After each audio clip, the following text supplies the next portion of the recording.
Ladies and gentlemen, welcome back to History, Fiction or Science by Anatole Fomenko, reading number 9.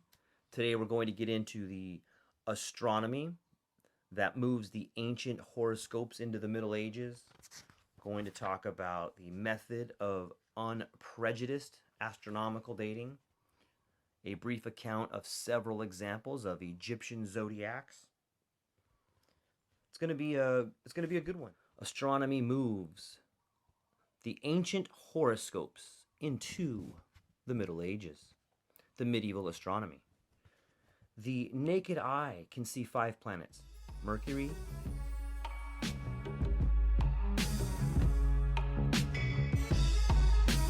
Venus,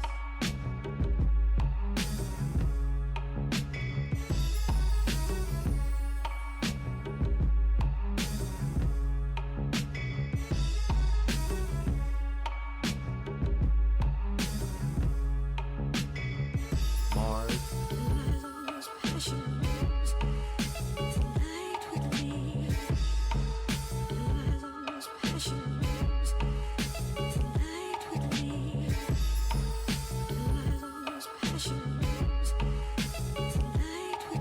Jupiter.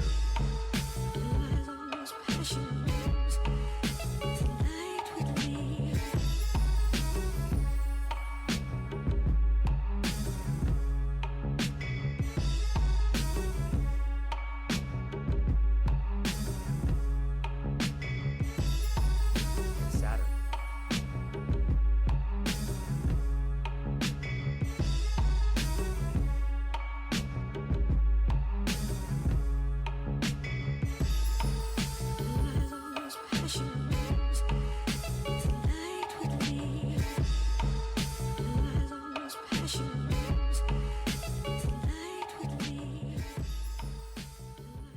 Their visible movement trajectories are adjacent to the solar ecliptic, or the line of its annual movement.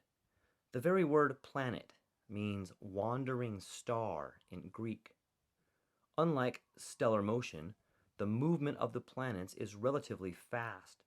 Their movement on the sphere of immobile stars is characterized by significant irregularities that can be explained by the fact that the planet trajectory as observed from the Earth is a result of the projection of the telluric orbit onto the immobile celestial sphere through the moving planet. Most of the time, the planets as observed from Earth follow the Sun in their movement. However, after certain periods of time that differ for various planets, they begin to move in the opposite direction. This is the so-called retrograde movement of the planets. We should note that Mercury and Venus don't go far from the Sun in their movement as observed from the Earth. Other planets can get far away from the Sun since their orbits are located beyond the telluric orbit, unlike those of Venus and Mercury. Complex and seemingly chaotic movement of the planets gave birth to the belief back in the days of yore that there is a feedback between planets and human lives. Objectively, this belief was based on the undeniable correlation between the change of seasons and the position of celestial objects. This is how astrology was born, a science of planets, stars, and the effect they have on people's lives. A significant part of medieval literature contains astrological texts, especially astronomical tractates up until Kepler's age, and even after that. The existence of several competing astrological schools led to the use of lavish symbolism by medieval astrologers, which makes it hard to speak of unified astrological definitions. Furthermore, each school developed its own linguistic and symbolic system.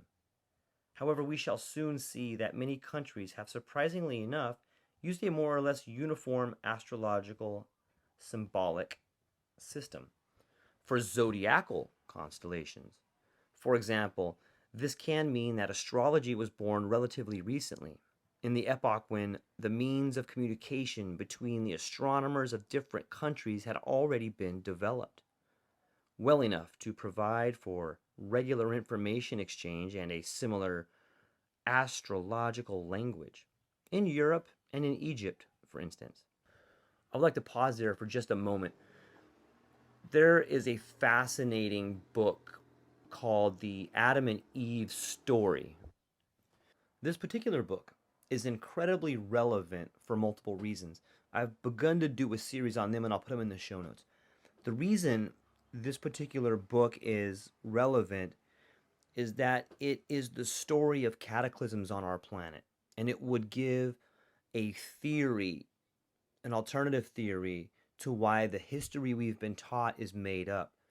According to the book called The Adam and Eve Story, The History of Cataclysms by Chan Thomas, around 456 BC, the time of the Exodus, when Moses led the Jews out of Egypt, this book claims that that was right after a cataclysm, and that it was Moses who was tasked with writing the Bible, writing the history from that point forward, since the cataclysm wiped out the majority of those on earth. And it would lend credence to a man leading a flock for 40 years because nothing was left. The book is fascinating and it goes even deeper. The way I think it ties into this chapter that we're currently reading is that if you look at the ancient constellations in the sky, there's a few different water constellations. The constellations are more than, at least in my opinion, according to this book, are much more than something that we can use to tell time. They are much more than an astronomical, cosmological time, although they are that. They are a symbol of what, in fact, the Earth could be going through. Now, hear me out. Think about the constellation Aquarius, the water bearer. There is a goddess holding a jar and dumping it. Like, what does that make you think? I mean, if you just broke it down to bare tacks, don't you think that that is a gargantuan amount of water that's about to be flooding the earth? What if those who came before us thought to write the history and the future of our planet in the stars, right? Because it does take some imagination to get some of these images out of the stars that you see, being so vast and space being so amazing. It takes time to create these constellations. And if you were part of a civilization of people that understood, that had a written history of cataclysms, wouldn't you try to create a visual language that forever generations could understand? Might that be what the constellations are? Think about every scripture, every sort of historical biblical scripture, or every sort of historical sacred scripture. There's usually a flood myth, a flood story in there. And it just turns out this guy's done all the research, and I highly recommend you check out this other series. It's usually around the time of Aquarius or the water signs. Like that cannot be a coincidence. Here is this giant god in the sky dumping water. And then there's a flood myth. Right? Those things are tied together. Okay, I really want to get more into it, but I'm going to do a whole series on it. You can check it out. So thank you for allowing me to do that. The book is called The Adam and Eve Story, and you'll begin to see playlists pop up either on my podcast or my YouTube channel, and I will put the links in the show notes there. Okay, back to the book. It would be expedient to remind the reader that the modern names for planets have been introduced by astrologers. The names for days of the week in such languages as English, French, and German are also in direct relation to astrological concepts. Planets have roughly the same trajectory in the sky. The circle of their movement along the ecliptic plane is called the zodiac. It is separated into 12 parts or constellations. Astrology was of the opinion that there is a special relation between the planets and each zodiacal constellation. A detailed theory was developed in this respect, wherein each constellation and each planet have been assigned a character. Mars is alleged to be aggressive. Jupiter, divine, Saturn, deathly, etc. In the so-called four books of the medieval astrologers, one may read that Mars scorches and burns. His color is red, the color of fire. Color used to be ascribed to the planets as well. Thus Mars was considered red, Saturn pale. The combination of planets and constellations was given special attention. For instance, bloodthirsty Mars entering the sign or constellation of Leo was considered an extremely dangerous omen of war and bloodshed. Ill-boding Saturn, the god of death, when entering the sign of Scorpio, was regarded as an omen of epidemics and plague. Saturn and Scorpio were actually considered symbols of death. As we have already mentioned, the projections of planets onto the immobile stellar sphere moves in leaps as the Earth revolves around the Sun. In its movement between the stars from the west to the east, each planet located outside the orbit of the Earth slows down at some point, then stops and begins to move in the opposite direction. It stops after that, begins to move back, stops again, and resumes its movement from the west to the east. An elongated loop appears as a result. The projection of the telluric orbit onto the immobile stellar sphere through a planet. These leaps were naturally observed a long time ago and led to the comparison with horses running across the sky. A horoscope is a name used for referring to the disposition of planets in zodiacal constellations. Mars in Virgo, Saturn in Pisces, etc. Horoscopes can be calculated. The question of a planet's location in one constellation or another is a question of its fitting into the sector about 30 degrees wide. For many problems, the longitudinal precision of 5 degrees is quite sufficient. The latitude of the planet doesn't have to be calculated. Their deviations from the ecliptic are minute from the point of view of fitting into a constellation. This is why the old documents that contain horoscopes usually only give the zodiacal or longitudinal planetary disposition. Horoscopes are calculated in the following way. Having fixed the constellational distribution of planets for a given moment, today for instance, and knowing the numeric values of the periods of the planet's revolutions around the sun, we can move to the front or to the back using periods divisible by the revolution length and get zodiacal planetary dispositions for the past or the future. Tables of various precision exist nowadays, ones defining the zodiacal positions of planets. Such tables have been compiled by P. Neugebauer, Newcomb, Leverrier, Morozov, and others. Such tables exist to answer the question of what the zodiacal positions of a given planet was on a given day in a given year. Morozov and M.A. Veliv have also compiled reversed tables showing when a given planetary disposition may have really taken place. Relatively recently, a number of good computer applications have appeared that can be used for horoscope calculations. We have employed some of them. Nowadays, we have a rather vague concept of the way of thinking characteristic for medieval astrologer astronomers. The astrological hue was dominant in the perception of many medieval scientists, not just astronomers. Medieval books on astronomy are filled with astrological symbolism despite the fact that they describe real celestial events. These books weren't written in a cipher. This was the usual way of writing down celestial observations, understandable for both writers and readers. For instance, dates of death on gravestones and monuments or memorable dates were often written down as horoscopes, in other words, drawn as the zodiacal positions of the planets for a given moment in time. It's something to think about. There's a pretty awesome another book called The Secret Teachings of All Ages, and it's got some really fascinating stuff in there. I know some people don't like Manly P. Hall. However, if you look at the cover of that book, I think that you'll see a great example of what the author was talking about when he says that, Dates of death on gravestone monuments or memorable dates were often written down as horoscopes. So if you get a chance, try to store that to memory. I'll try to put that in the show notes as well. Astrology occupied one of the leading positions as a fundamental cosmological discipline. The ideology is largely lost for us nowadays.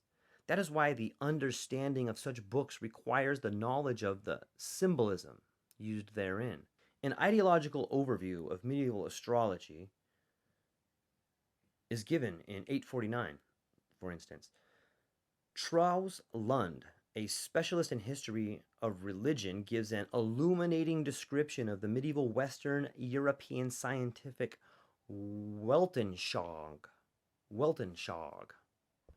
That's one of those German words for concept, right? That a Weltanschauung is a person or a group's conception, philosophy, or view of the world, a world view.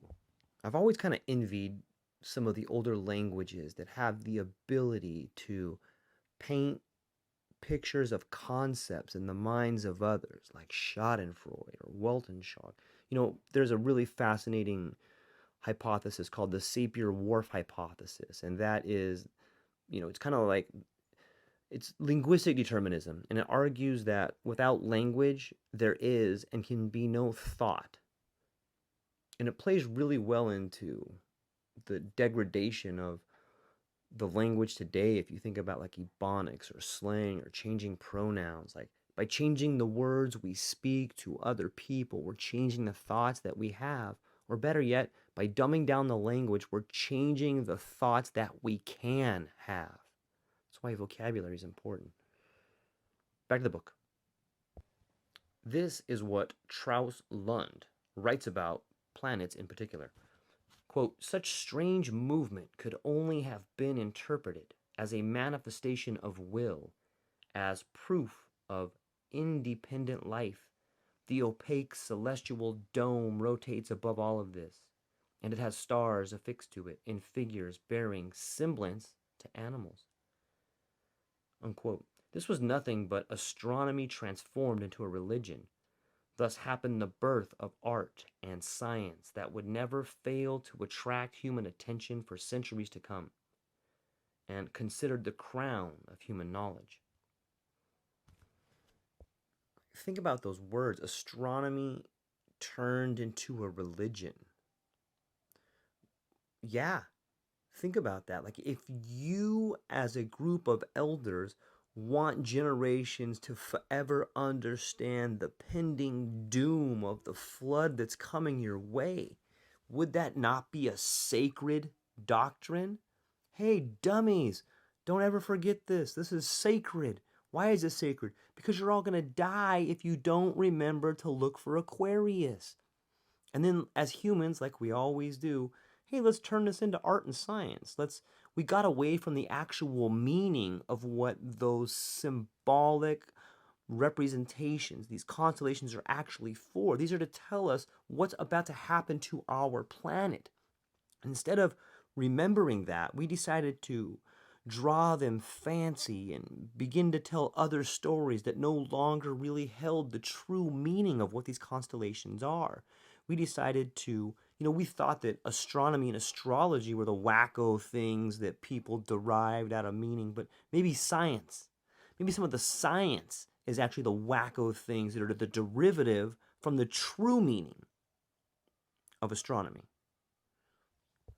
We're spending all our time with these large hadron colliders looking for the Higgs boson when we should just be looking for the age of Aquarius. It's right there in front of us. What if we're wrong? Back to the book. The book quotes biblical fragments that are astronomical in their nature. According to Traus Lund, we shall get back to this issue soon. The flourishing scientific astrology invariably spawned an offshoot, the so-called applied astrology, or the science of predicting the destinies of people, states, and monarchs by planetary movements or by the stars. Astrology enjoyed state support in medieval Western Europe. Astronomy, mixed with astrology, was also extensively used by the Roman Church, which employed it for calendarian purposes in particular. Astrology became the leading science of the time, the basis for all other sciences. Quote, if we regard the 16th century astrology objectively nowadays, our first reaction will be that of surprise at how great a role the belief in stars and the way they affect one played in that epoch. It had not just been the ignorant masses that believed in astrology, even the greatest minds followed suit. It suffices to take a look at the great variety of works on astrology that appeared in the 15th and 16th centuries. Just the ones that can be found in the two main Copenhagen libraries would make a rather voluminous pile. Their authors aren't obscure anonymous scribblers. On the contrary, these books were written by the greatest minds of the time. There is no name in the 16th century Scandinavia that could compare to Tycho Brahe, one of the greatest representatives of natural sciences, a popularizer of Heinrich Rantzau, the viceroy of Schleswig-Holstein. About Tycho Brahe, quote, all his scientific activity was dedicated to astrology's development to a certain extent. The same can be said about Melanchthon and Kepler in Germany. Astrology flourished at the courts of European monarchs in France, England, and Italy. It is known that Rudolph II, Louise of Savoy, Catherine de' Medici, Charles IX, Henry IV, and other Western European rulers were active proponents of astrology. Melanchthon claimed that the Bible gave direct indication of the divine origins of astrology. The fact that many fragments of the Bible's prophetic books, for example, are astronomical and contain horoscopes in cipher was considered indisputable in the Middle Ages. The sacred language of the stars telling us what's about to happen. I'm just saying. It is believed that the authority of astrology had received several mortal blows from Copernicus, Newton, and Laplace. Therefore, the astrological symbolism of many ancient texts lost its importance and mystery, became lackluster, and soon forgotten. Nowadays, the majority of readers will fail to understand it for the most part. The discovery of the chronometer and other instruments rendered quotidian sky observations void of value, which has completely crushed the foundations of astrological ideology. There has been no other epoch when people's direct perception of the sky had been quite as meager. There is hardly one person in 100 in London, Paris, and Copenhagen that knows whether the moon is full or new today, or what the current location of Ursa Major is. The light of the nocturnal sky has assumed a purely decorative role. Unlike the spiritual leaders of the Western European countries, the Russian Orthodox Church is considered to have had a very negative attitude towards astrology. A very demonstrative episode occurred in the Kremlin in 1559 when Ivan the Terrible returned the present of a sophisticated clock embellished with moving representations of celestial bodies to the Danish ambassadors, who were told that the present is of no use for a Christian ruler who believes in God without concerning himself with either planets or celestial symbols. At the same time, astronomy was used in Russia for Pascalian calculations. We shall be relating this in more detail in Cron 6. Apart from that, we quote explanation of the negative attitude of the Orthodox Church towards astrology that has been prevalent ever since the second half of the 16th century and continues until the present day. Section 4.2, the method of unprejudiced astronomical dating. As we have already mentioned, the idea of using the horoscopes contained in old documents for the astronomical dating of the events described in the text originated as early as the 16th century. It has been occasionally used by astronomers and chronologists of more recent epochs.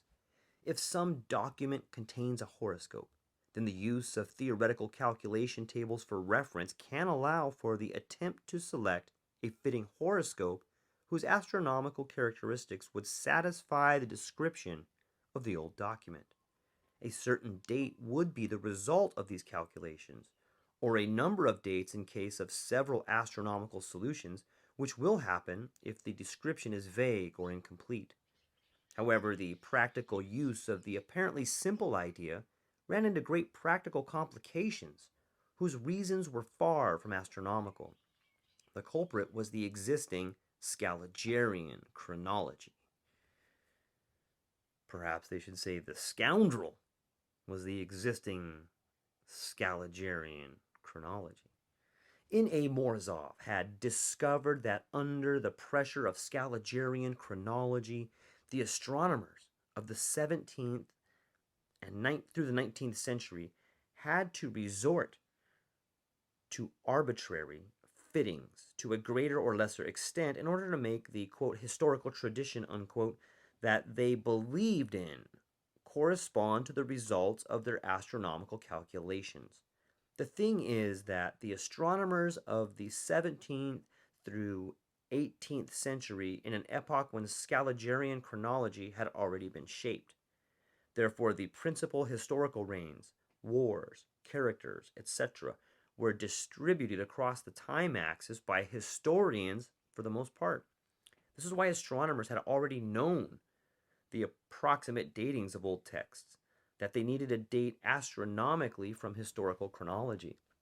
The role of astronomers would thus become limited to making marginal corrections of historical datings using the, quote, astronomical method, unquote.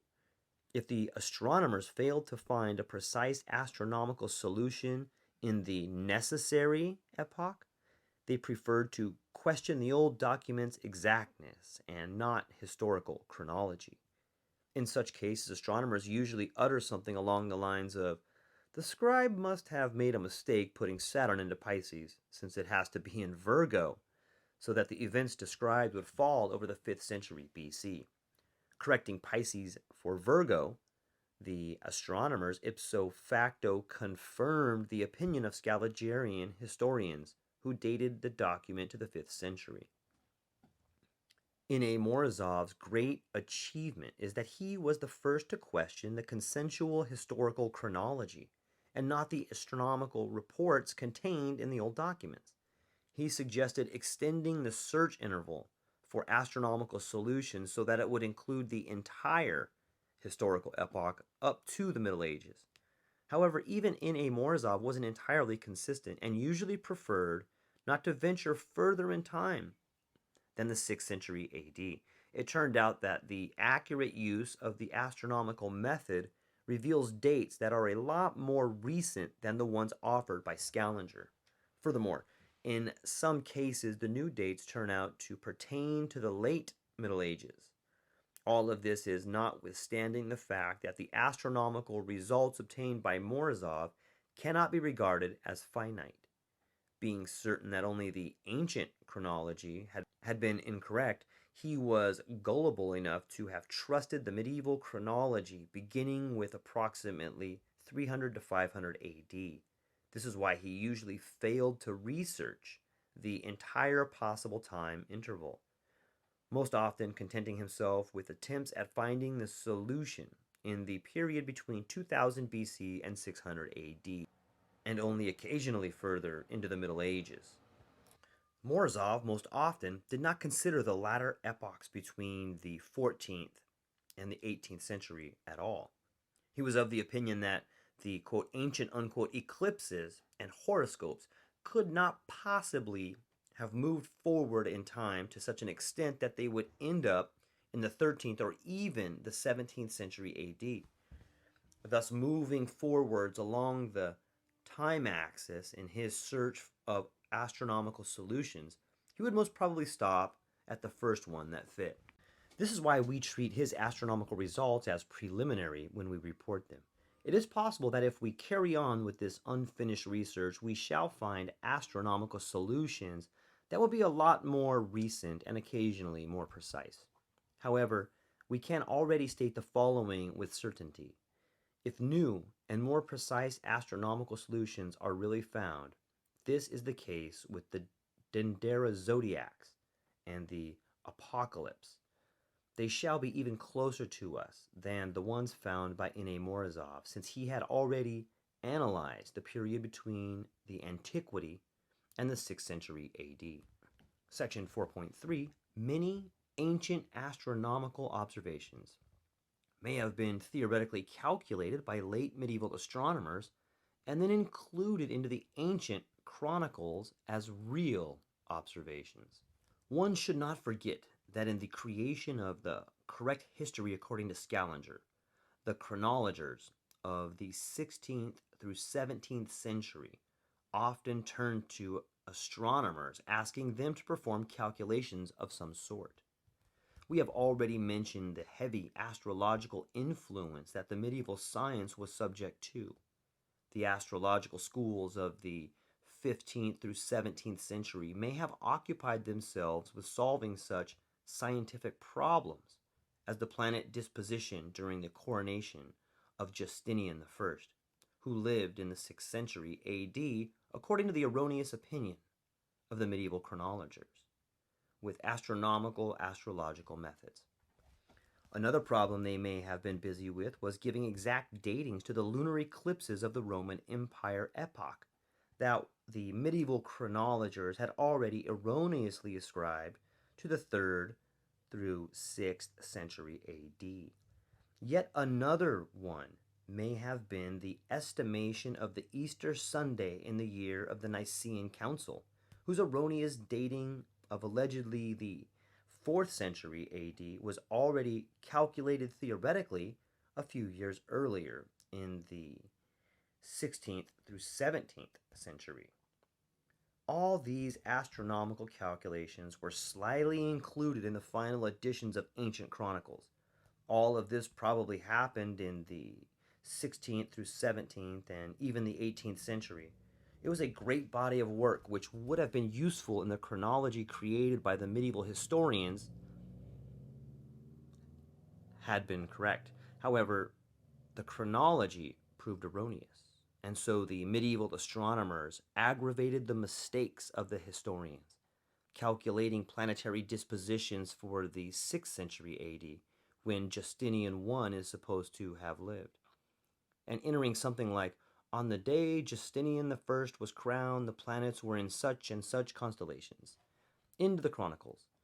As a result, the chronicles may have been given an erroneous chronological and astronomical skeleton, which was apparently just a result of later medieval calculations represented as true ancient astronomical observations in the chronicles.